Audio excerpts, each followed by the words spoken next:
म्हणून माझ्या डोक्यामध्ये तेव्हापासून होतं की आपल्याला पंढरपूरच्या वारीला जायला नाही मिळालं, आपण एक अशी काहीतरी थीम ठेवूया.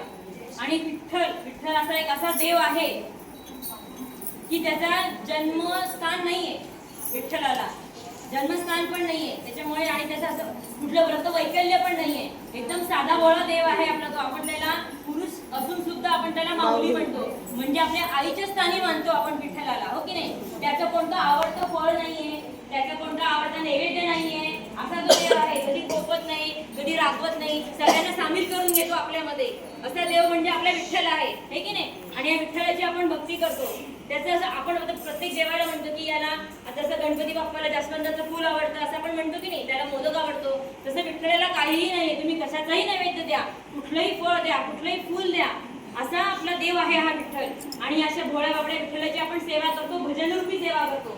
आणि याच्याच नावाने आपण वारकरी संप्रदायाचं भजन चालवतो, हो की नाही. मग त्याची सेवा ह्या वर्षी आपल्याकडनं जर राहून जाते, ती मनामध्ये खंत होती माझ्या की आपलं ती कुठेतरी व्हायलाच पाहिजे आणि ती थीम आपण कुठेतरी राबवायचीच. म्हणून आता ही आम्ही थीम घेतो आहे त्या गाण्यातून आणि विठ्ठलाला पूजतो आहोत. तर आता सगळ्यांनी शांतपणे ऐका आणि आपण ते आता चालू करूया.